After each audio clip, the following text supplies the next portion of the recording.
अस्सलाम वालेकुम रहमतुल्लाहि व बरकातुहू। द आफरीन ट्रायो चैनल में आप सभी का वेलकम है। यहाँ मैंने एक बर्तन लिया है जिसमें मैं बाजरे के आटे को छान रही हूँ।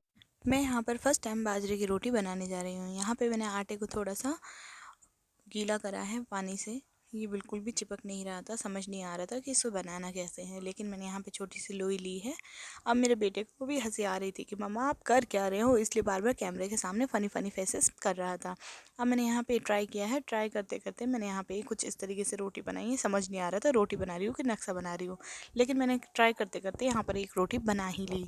अब जब मुझे लगा कि इसको कैसे ही करूँ, क्या ही करूँ, कुछ समझ नहीं आ रहा था। अब यहाँ पर ये चिपक चुकी थी। पता नहीं क्यों है इतना टफ बाजरे की रोटी बनाना।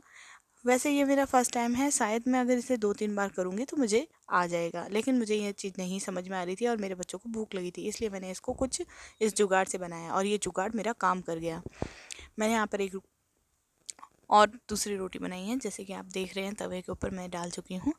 अब यहाँ पे मैंने सेकने के लिए रखी है। बाजरे की रोटी को जो है बहुत ज़्यादा हेल्दी होती है और हम लोग घर में सर्दियों में हमेशा अक्सर खाते रहते हैं। वैसे मेरे सास के घर पर, या फिर ये कह सकते हो मेरे इन-लॉज़ के यहाँ पर, मोस्ट ऑफ बाजरे की रोटी बनती रहती है।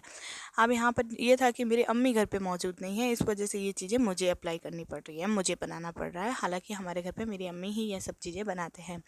बाजरे की रोटी बनाना इतना टफ होगा मैंने कभी सोचा नहीं था, लेकिन अब ये देखते ही देखते मैं बनाना सीख ही जाऊँगी। जैसे दिख रहा है उस हिसाब से तो मुझे लगता है कि मैं बनाना सीख ही जाऊँगी, लेकिन अब पता नहीं है बन पाएगी या नहीं बन पाएगी।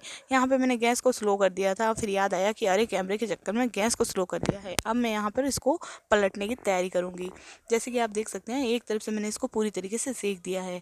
अब सेकने के बाद में दूसरी तरफ से सेकने का मैं इसका इंतज़ार कर रही हूँ, क्योंकि बाजरे की रोटी इतनी जल्दी जलती नहीं है, इसलिए हमें इसे मीडियम से लेके तेज़ आंच पर ही इसे हमें सेकते रहना चाहिए। पर मुझे एक चीज़ समझ में नहीं आई, यहाँ पर ये जो रोटी है इसमें इतने क्रैक्स क्यों आ गए हैं, लेकिन मैंने इसे फिर भी जैसे तैसे बनाकर और इसको दूसरी तरफ गैस पर इसको सेकती रही और सेक कर यह मैंने अपने बच्चों को दी।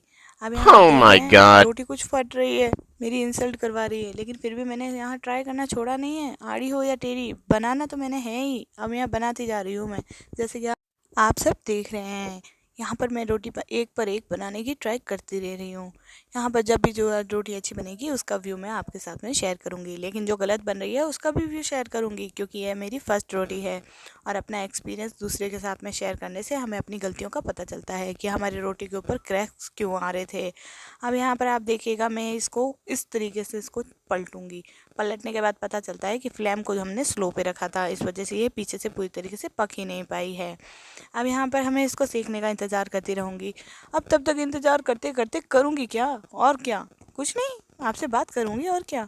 तो अगर आपको मेरी वीडियो पसंद आ रहे हो, अगर अच्छा लग रहा हो, तो मेरे चैनल को लाइक शेयर एंड सब्सक्राइब ज़रूर करें। मेरे यूट्यूब चैनल का नाम है द आफरीन ट्रायो।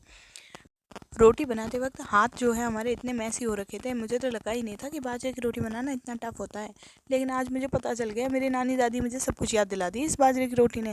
लेकिन मैं ट्राई करना नहीं छोड़ूंगी। यह मेरी फर्स्ट रोटी होने के कारण, फर्स्ट टाइम होने के कारण मुझसे इतनी सारी गलतियाँ हो रही है। अब यहाँ पर मैं रोटी को दूसरी तरफ से सेकने का ट्राई करूँगी। यहाँ पर इसको हटाना और सेकना बहुत ज़्यादा टफ होता है। जैसे ही मैं इसे उठाती हूँ ये कहीं किनारों से टूट जाती है, क्योंकि ये कच्ची होती है।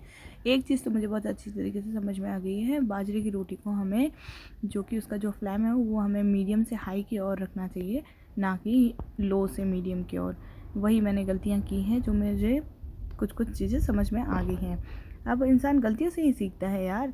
और मैं यहाँ कोई खाना बनाने में कोई परफेक्ट नहीं हूँ, यहाँ पर मैं खाना बनाना सीख रही हूँ और वो सीखना ही आपके साथ शेयर कर रही हूँ। अगर यहाँ पर मुझसे कोई मिस्टेक्स होती हो तो प्लीज़ कमेंट्स में ज़रूर बताइएगा। यहाँ पर आप देख सकते हैं हमारी रोटी कुछ इस तरीके से फूल रही है। लग नहीं रहा है कि मैंने यहाँ फर्स्ट टाइम बनाई है, लेकिन बहुत गलतियाँ की है, बहुत गलतियों के बाद मेरी कुछ अच्छी रोटी बन पाई है। यही समझ लीजिए आप, 2-4 रोटी तो बहुत ही बेकार बनी थी, लेकिन यहाँ पर ये कुछ रोटी है जो बहुत अच्छी बनी है। जैसे कि आप देख रहे हैं यही रोटी मैंने अपने अब्बू को दी थी खाने के लिए, क्योंकि यही रोटी बहुत अच्छी बनी थी। ये है हमारा मेहनत के बाद का फल। Thank you.